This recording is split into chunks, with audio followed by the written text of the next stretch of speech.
Growing up, we're told not to talk to strangers. We're taught to fear the unknown and be cautious of what's lurking behind closed doors. But what do you do when the real danger is hiding in plain sight?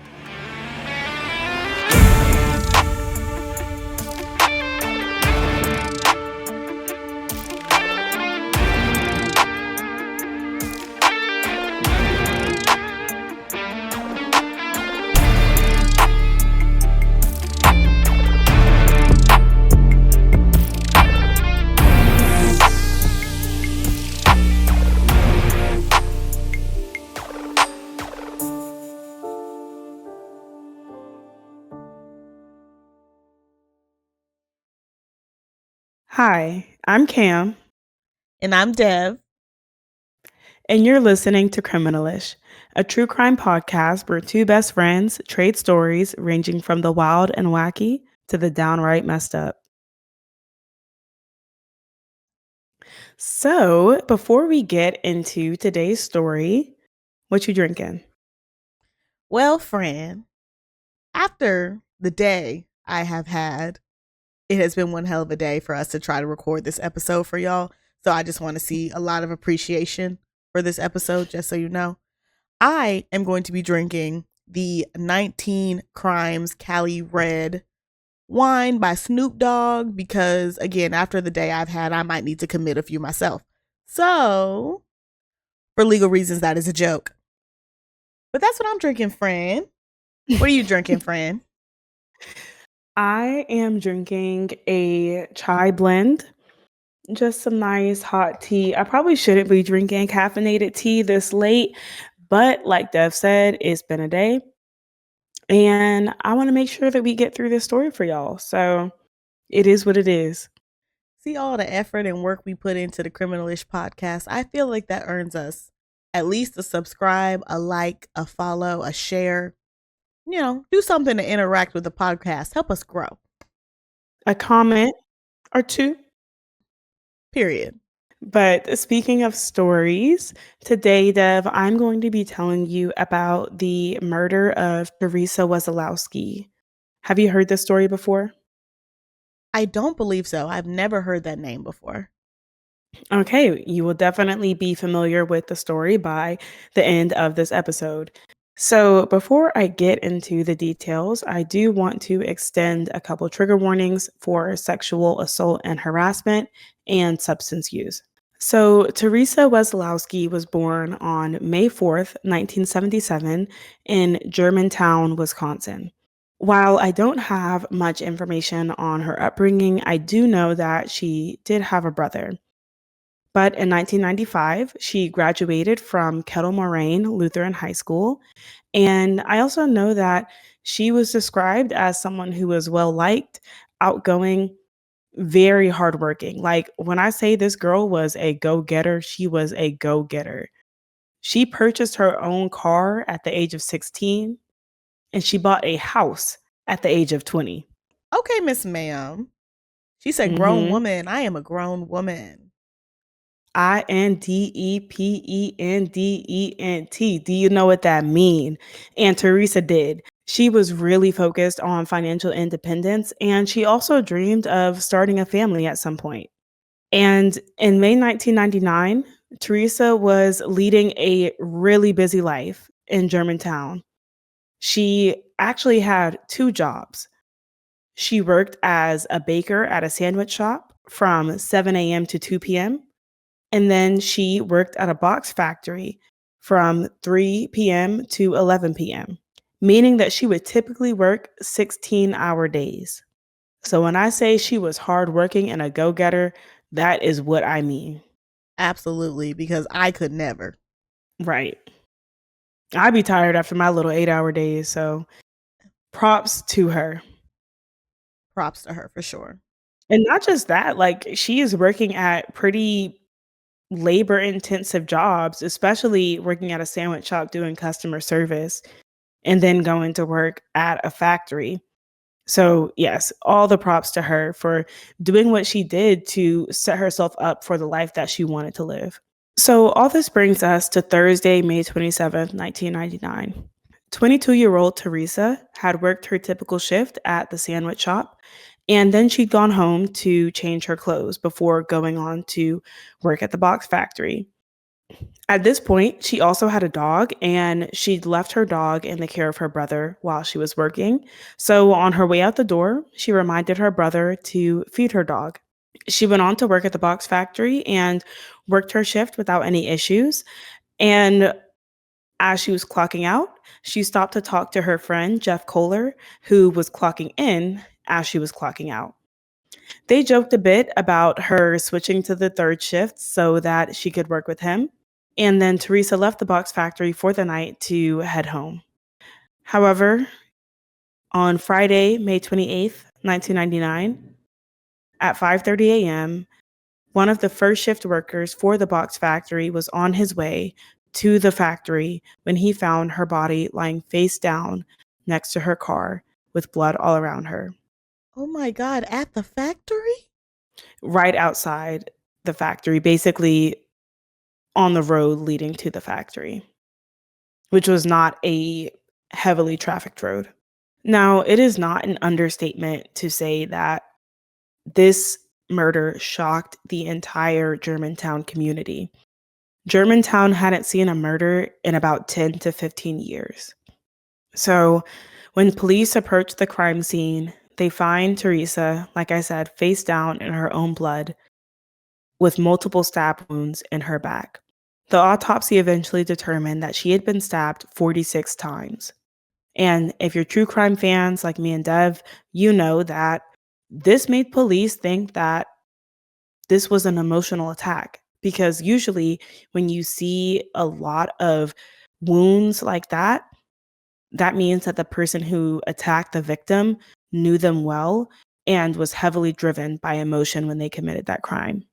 At the crime scene, police also find a pool of blood nearly 3 yards away from where Theresa's body was found and dark streaks running from the middle of the road. Police also found sort of a circle of blood that was placed near Theresa's body, and they deduced that this indicated where the person was standing as they were attacking Theresa. On top of this, they also found bloody footprints and burnout marks from a car right in front of Theresa's vehicle. They were quickly able to rule out robbery because Theresa's purse was left untouched in her car and it still had her cash and credit cards in it. While there were no signs of sexual assault, the autopsy did find bite marks on her chest, and the ME placed her time of death between shortly after 11 p.m. and 3 a.m. So, in the aftermath of this, of course, Theresa's family and friends are devastated. On one of the shows that I watched to prepare for this episode, her mother and best friend actually spoke on the show, and you could just see the way that her death had affected them. And as police start their investigation, they first suspect that the killer had to be someone close to Theresa. At this time, Theresa had a boyfriend, a 24-year-old named Carl Sabarski. She and Carl had been dating for a little over a month, but when police questioned her friends, they said, like, we know Carl and we don't suspect him of doing something like this. Now, I will say, even though they'd only been dating for a little over a month, her and her friends had actually known Carl since elementary school. So when her friends said they knew him, it really was coming from a sense of we've known this person for nearly our entire lives. So while Theresa's friends didn't really suspect Carl, others in her life felt differently. Theresa's brother said that he didn't like Carl because he felt like Theresa was always angry with him. And other people in Theresa's life described their relationship as rocky. When police dust Theresa's car, they find fingerprints on the roof, the passenger door jamb, and next to the handle on the driver's side door. And when they test these fingerprints against Carl, they're a match. And also, police find out that in the week before her death, her friends saw her and Carl get in a huge argument.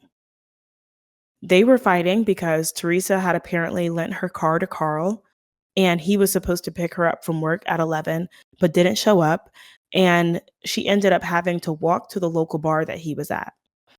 They got in an argument, and her brother also happened to be at the bar and started defending Theresa when Carl was yelling at her. And this quickly just turned into a huge argument. And this happened less than 15 days before her murder. In their interviews, police also found out that Carl had recently begun showing signs of jealousy and had become obsessed with the thought of Theresa cheating on him. Theresa had apparently revealed to coworkers that she was having problems with her boyfriend. And according to Theresa, Carl apparently said that if she ever went out with someone else, he would kill her. However, when police interview Carl and ask him about his alibi, he says that he was asleep at his parents' house and his parents back him up. His parents said that if he tried to take one of the cars out, their dog would have woken them up. However, when police review the house, they realize that Carl could have gone through a different door and potentially borrowed a vehicle from someone else. But all of this was still circumstantial evidence. So police move on to their next piece of evidence, which is the bite marks that the autopsy found. And they want to compare the bite marks to dental imprints from their suspects. And Carl agrees to let the police take an imprint of his teeth, but after this, he pretty much cuts off communication with the police. His mom says that they no longer want to cooperate with the police because she felt that they were trying to pin the murder on him. However, when the dental forensics team reports back, the results are inconclusive, meaning that they can't definitively say that the bite marks are or are not a match to the dental imprints that they took from Carl. So even though their case against Carl sort of fizzles out, they're still getting a lot of tips. For instance, a worker at a city garage calls in and says that they think they may have met the killer the morning after the murder. They were at their shop around 7:30 to 8 a.m., and a guy driving a pickup truck pulled into the shop and said that he needed to use the restroom because he was bleeding. He washed away the blood in a hurry, and when they tried to take him to the hospital or call an ambulance, he refused and pretty much just dipped. So police get a rough sketch of the man from the employee, but it doesn't appear to match anyone that they can match to Theresa. However, after extensive interviews, this turns out to be a red herring. Police find a witness who reported seeing this man actually injure himself while hooking up a flatbed trailer.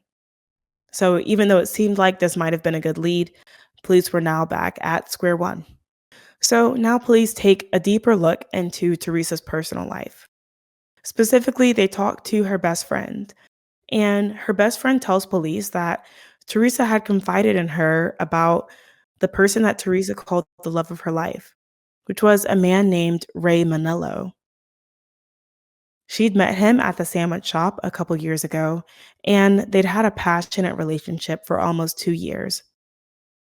However, a few months before her death, Ray actually broke up with her to be with someone else. And Theresa was devastated. Now, when police question Ray, he downplays their relationship and says it was an insignificant affair. I can't stand men. Right? 2 years. Insignificant. An insignificant affair. He didn't even take you seriously, boo. I can't stand men. That's horrible. Mhm. When they ask about his alibi, he says that he left work at 11 p.m., drove to his house, and slept and got up the next day and went to work. Ray also claimed that he hadn't talked to Theresa since the breakup, which was months ago. However, Theresa's phone bill showed a different story. Her phone bill showed that they'd recently been talking, and not only talking, but having long conversations. One of Theresa's friends comes forward and tells police that Theresa had tried to forget him, but they were still having a secret relationship, even though both of them were now in other relationships. but it's an insignificant affair. And you Mhm. lie to the police about your recent communication. That's suspicious. That's weird. Very weird. And apparently, she'd even told one of her coworkers that she was going to be meeting an ex-boyfriend the night of her death. Okay, all I'm saying is there's a lot of players here, and genuinely, I don't know in what direction to look. So, Mhm. this is fascinating. So, just for our listeners to recap, we've got Carl Sabarsky, Teresa's current boyfriend of about 1 month. And we've got Ray Manello, Teresa's ex, but also the person that she was apparently having an affair with. And who was also the love of her life. But to him was apparently a quote unquote insignificant affair. See, and I felt the same way about how John talked about Stephanie last episode. Y'all cannot keep investing y'all hearts and souls and spirits in these men who do not take y'all seriously. Mm-hmm. Come on now. So police confront Ray with what they found, and Ray still denies killing Teresa. But after police checked the route that Ray would have taken home from work, they realized that he would have had plenty of time to kill Teresa and still make it home. Now, Ray suddenly has a new alibi. He was apparently over at his friend's house watching TV, and his friend, of course, vouches for him. Ray, sir. Criminal 101. If you come up with a story, stick to it. Because the moment you change said story, you look guilty as hell. Right. Wow. So Ray also agrees to give police a dental imprint to check against the bite marks that were found. And similar to Carl, the results come back inconclusive. However, when forensic experts dig into this a little bit more, they actually conclude that the bite marks were not defined enough to match to anyone. So regardless of who they tested against, the results are going to come back inconclusive. That's actually not incredibly surprising to me. It's disappointing, but it's not incredibly surprising. If it's on the Yeah. part of the body that I think it is, it would be very difficult to leave a solid impression there. So that's really disappointing. Yeah. And police are disappointed too. So now they're thinking, all right, let's take a deeper look into Teresa's workplaces. So they start with the box factory that Teresa worked. They were specifically interested in the box factory because the ME believed that the murder weapon was a 5-inch blade. And this is a similar type of blade that was used by many of Teresa's coworkers as they were breaking down boxes. So while they're questioning the factory workers, they learn about an employee that was known to have a short fuse and who would constantly make violent threats. This was 38-year-old Ishmael Agolato. And apparently, he was constantly wielding his 5-inch blade like a weapon and would threaten to cut people. He would also apparently constantly hit on Teresa. And girl, this is the 90s workplace. You know, OSHA was not in effect. Because I know you saw it on my face because I was immediately like, how did he maintain employment? Because we have several HR issues. HR was on a permanent hiatus. And yeah, sorry for the people who are just listening to the podcast. Deb was making a face and I just had to pause and address it because her face was saying, how did this man still have a job? Exactly. Because I was so utterly confused. And see, this is why you have to go listen to the podcast on YouTube so you can see our reaction as well as photos of the people we're talking about, because you had completely lost me with that one. Because when you said, oh yeah, this is just what he does in the workplace, I was like, oh yeah, that's Ishmael. There he goes again, threatening to cut people, huh? You know, typical Tuesday. what are you gonna do? You know? But Ishmael, like I said, would constantly hit on Teresa. And apparently, a couple weeks before her death, he'd invited her to a bar, but she didn't show up. So police were wondering if this might have made him explode. And when they interview Ishmael, he tells police that even though she stood him up, he didn't really care. And he said that on the night of the 27th, he was actually on medical leave and wasn't even at the factory. And he apparently went to bed at 9 p.m. However, some people said that they saw him at the factory that night and even thought that they saw him arguing with Theresa in the parking lot and asking for a ride. However, this was just hearsay and never really amounted to anything concrete. Police were also able to see that Ishmael made a phone call from his home at 2 in the morning. So he was home at 2, but definitely not asleep. So, from their interviews with people, police also learned that around 9 p.m., Theresa was summoned to the supervisor's office to take a phone call. And even though no one heard what she said, people could see that she was extremely upset. Police traced the call and subpoenaed the phone records, but because the call was transferred from the main switchboard, police weren't actually able to trace it to a specific caller. Yeah, that's back in the day where there was somebody actually operating where the calls go. Mhm. Right, right. Damn.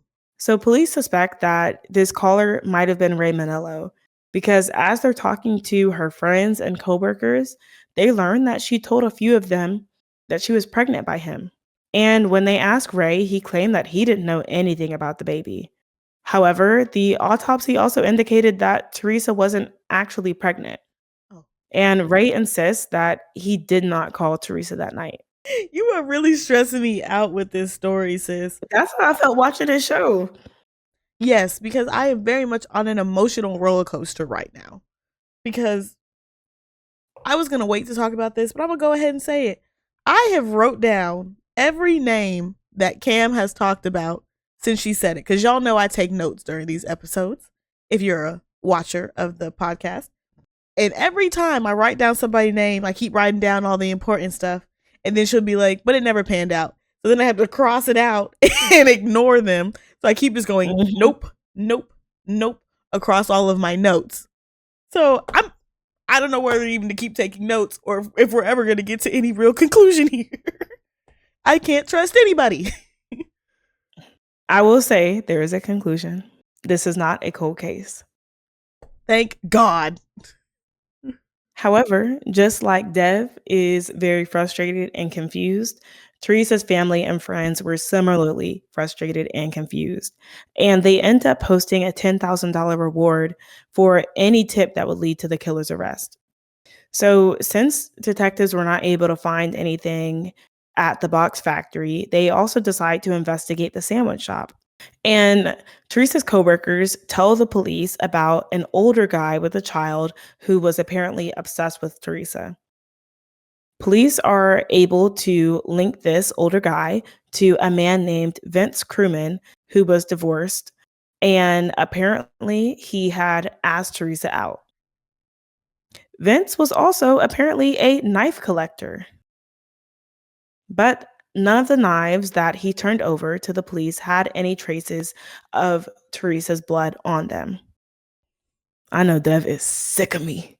She just made a very distinct cross out motion on her notepad. I am, and I'm glad you're picking up that I'm sick of you. Don't worry, we're almost there. But also, I guess not completely unrelated commentary, but man, Theresa's got all these men down bad. Yeah.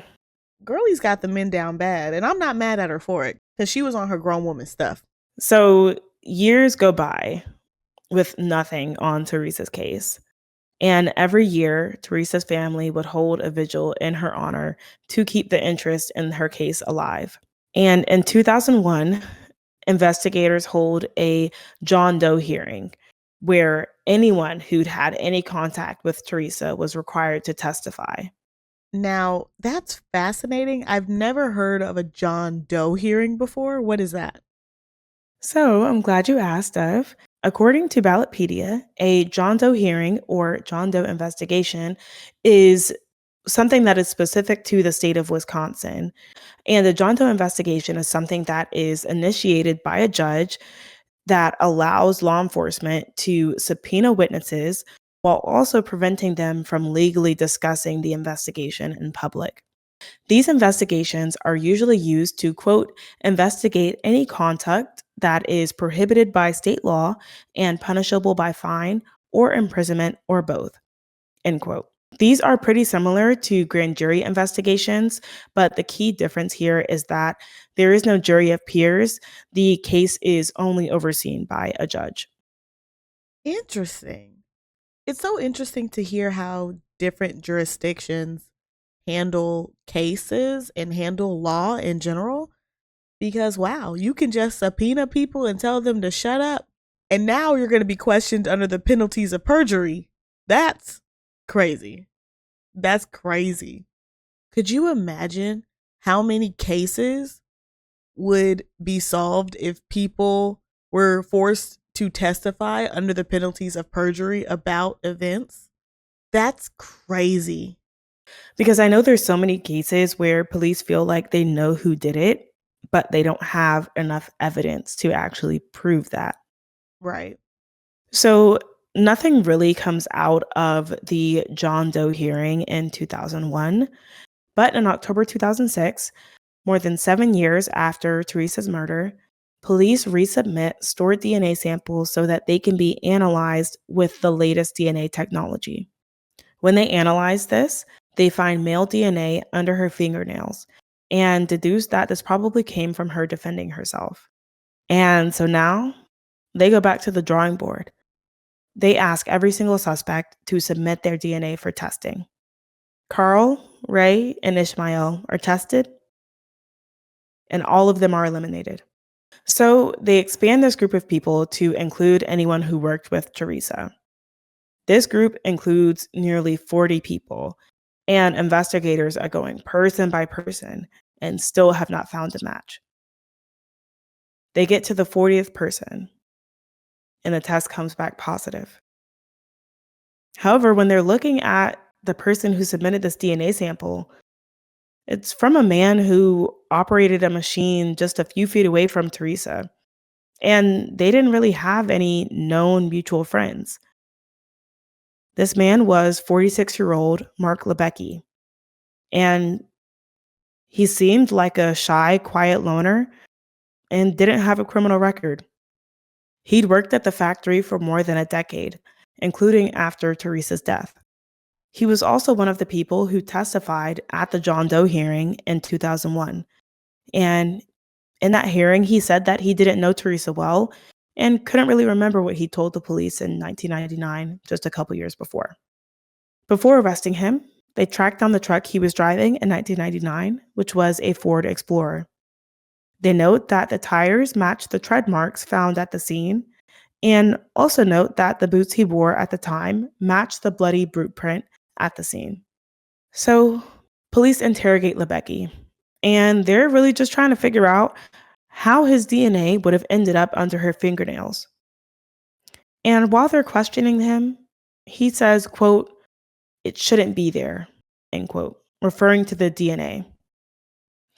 And he also says that a friend had told him not to go down to the police and give his DNA. Not you're trying to insinuate, sir, that they're trying to pin something on you. Mm-hmm. Sir. So police confront him with all the evidence they have, and he starts getting visibly anxious. He admits that Theresa was killed in the backseat of his car, but he says he's not the killer.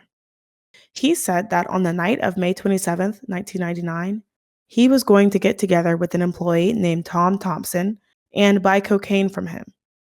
He said he'd met up with Tom on a deserted street, and Tom got in the back seat, where he was joined by Theresa. According to Mark, Tom and Theresa got into an argument that escalated into violence, and he apparently got out from the driver's seat and went around to the back to check out what was going on instead of, I don't know, turning around. And he sees Tom stabbing Theresa. Mark then apparently pulls her out of the car and onto the road, and Tom tells him not to interfere and threatens Mark's life if he snitches. Mark said that he then ran back to his car and took off. So I have a question, Mr. Marky Mark. that doesn't quite explain to me why your DNA is under her fingernails. That's what he said, it shouldn't be there. It shouldn't be there. All I did was drag her lifeless body out of the car and leave it on the pavement in the most disrespectful way possible. That's all. Again, Mr. Marky Mark, I'm confused. So, in order to try and corroborate Mark's very implausible story, detectives tried to contact Tom Thompson, but it turns out that Tom had unfortunately passed 3 years ago from an overdose of prescription pain pills. For some reason, I knew you were going to say that. Yeah, and that's probably because detectives figured that Mark was just blaming someone he knew was dead. Exactly. And who couldn't testify against him. But when detectives questioned Tom's friends, they say that it was very unlikely that Tom was selling cocaine because that's just not what he was into. And also, there was only one set of bloody footprints at the scene, not two. Interesting. Almost like your story isn't plausible and didn't happen. What, Dev? What? His story didn't happen. I know, Cam. I know I say a lot of controversial things on this podcast, but I feel very strongly about that one. So, police actually don't arrest Mark in 2006 because they're trying to build up more evidence against him. They interview him again in 2007, and he reiterates his story that Tom must have been the one who stabbed Theresa. And when police say that they can't find any evidence, he tells them to look again in the back seat, that it has to be there. So in 2009, they removed the covers from the back seat behind the driver's seat, and they actually find bloodstains in the material of the seat that matched Theresa's DNA. And in August 2009, Mark is arrested and charged with first-degree murder. Because he really thought if I tell them that the evidence is in the back seat, that has to exonerate me. That Right. has to do it. We're just going to completely ignore the fact that my DNA is under her fingernails. That doesn't matter. I told you she was stabbed in the back seat by somebody else, and y'all found her blood in the back seat. Obviously, I'm not lying. And all the evidence points to only one person being at the scene, but clearly, this man must have walked on air. So, in trying to understand the motive, detectives believe that Mark had been plotting for months to get closer to Theresa, and apparently he'd been asking coworkers what he could do to improve his chances with her. How about, for starters, not be twice her age and literally old enough to be her father? How about we start with that? We can definitely start with that, and I'm gonna go ahead and let y'all know we will be releasing pictures for the people involved in the story. And when y'all look at him, you'll know that there was really nothing he could have done other than be a different person. Actually, Dev, I'm gonna just go ahead and send you a picture of what he looked like so I was you just about, can I was react. going to say, don't leave me on this cliffhanger. Don't leave me on this cliffhanger. You can leave the folks at home on this cliffhanger, but I'm going to need a photo of Homeboy right now. It might be a jump scare. I'm sorry. God, girl, it's 11 o'clock at night. You can't be. Oh, Jesus. Oh, sweet Jesus. Stop. Cam, Cam, stop right now. Stop right now. You're lying to me. You are lying to me. This cannot be the human being who thought he had a chance with a 22-year-old woman who owned her own house. This. Let me tell you, men have nothing but the audacity. Nothing. And just so y'all know, I'm going to wait until this moment so you too can be jump scared like I was. You guys will not know what this man looks like until this moment in the video. Because the audacity to think you have a chance with a 22-year-old woman with her own stuff. Stop it. Stop it right now. So police determined that Mark had decided to make his move on May 27th, 1999. Coworkers saw them talking at the end of their shift, but they saw them leave in separate cars. So, quick trigger warning before I get into the details here. This is where I will be discussing sexual harassment and attempted sexual assault. So, for anyone who is sensitive to that, I would just skip forward about 30 seconds to a minute. So, police determined that even though they left in separate cars, Mark must have flagged her down about a half mile from the factory. And when Theresa pulled over, they believed that he came onto her and tried to force her into the backseat of his car. And when she continued to fight him off, that's when he must have started stabbing her. At that point, he pulled her out of the car and continued to stab her, dragged her to her car, and then stabbed her again. The day after Theresa's murder, Mark showed up for his shift at work and gave no indication of what he'd just done. And for the next 7 years, he stayed at that job. So he's a psychopath. Yes. Got it. He'd also apparently told people that he was married with children, but he was never married, and he had no children. This was a life that he'd fabricated for himself. It's giving I have a boyfriend. He just goes to a different school. Exactly. So Mark Lebecki's trial began in November 2010. Mark still stuck to his story that Tom Thompson was the one who was really responsible for this crime. And the defense brought on a forensic psychologist who testified that Mark was an asocial TV junkie who did not fit the profile of Theresa's killer. They also said that the reason he'd lied about having a family was so that he could use them as an excuse to not hang out with his coworkers. Which I personally feel like I would run through a million different excuses before I make up a whole family for myself. But that's just me.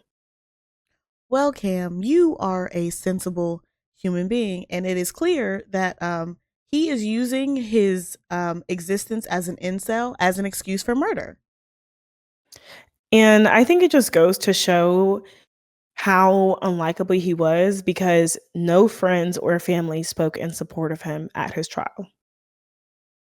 He clearly doesn't have any family. And y'all just told me that he's an incel who spends all his time watching TV. I wouldn't expect him to have very many friends. So, in November 2010, Mark was found guilty of Theresa's murder. The jury deliberated for all of 3 hours. And in closing, the judge said that Mark demonstrated no remorse for his crime, had lied on the witness stand, and still had not taken responsibility for his actions.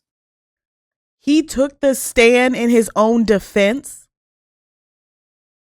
That's where he stated that it was really Tom who killed Theresa, and he only lied about his family because he was trying to get out of going to stuff with his coworkers. This man is not well. The audacity of you. Yes, this man is completely unwell. You are so conceited as to think that you could get on the stand with your ever evolving story and help yourself. To think that you could get on the stand and for some reason anybody would believe you against forensic evidence is insane to me. It is crazy to me.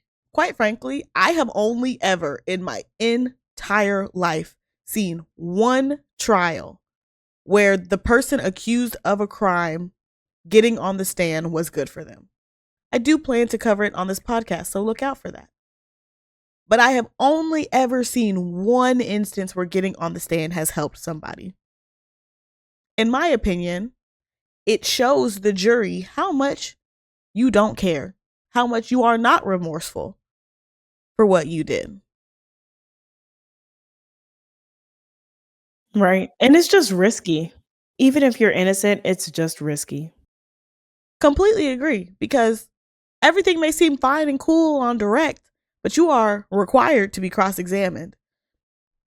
And the fun thing about cross-examination is that people are going to pick apart every single word you say and use it against you, which is why we have the Fifth Amendment. Say nothing, ever. So, in February 2011, Mark Lebecki was sentenced to life without parole at the Dodge Correctional Center in Waupun, Wisconsin.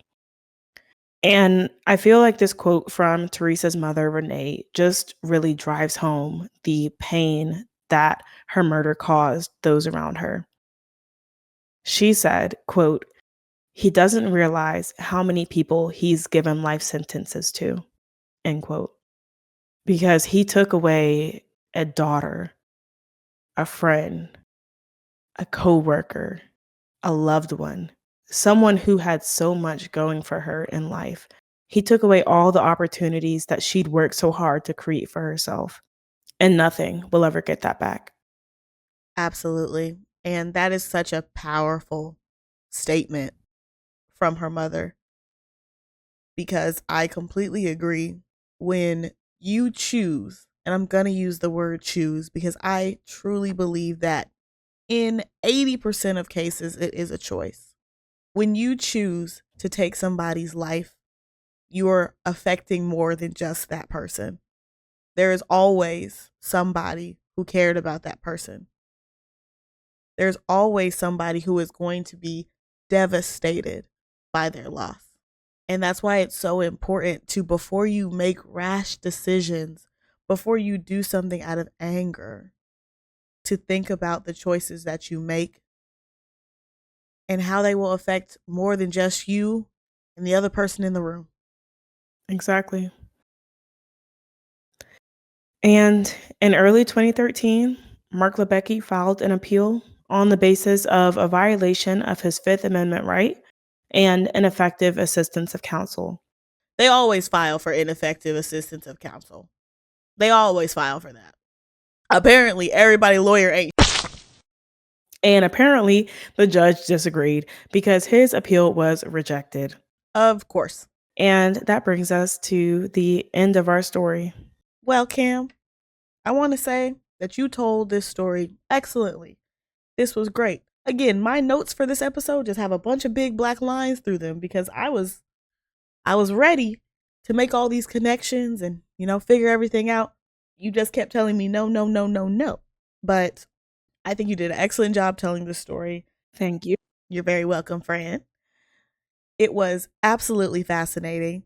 It breaks my heart because I feel like we're finally, as a society, having a lot of discussions of why women fear men and why women feel like they don't really get a say in rejecting a man, especially if he is perceived as bigger than her or more dangerous. I have personally experienced this. I have personally experienced being fearful for my safety after rejecting a man. And it is insanity to me. And it just breaks my heart that this case seemed to only happen because she rejected a man's advances.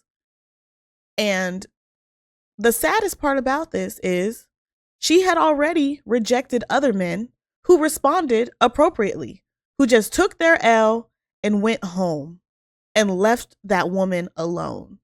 But this little couldn't handle the rejection of a woman, a young woman at that, a woman who was young enough to be your daughter.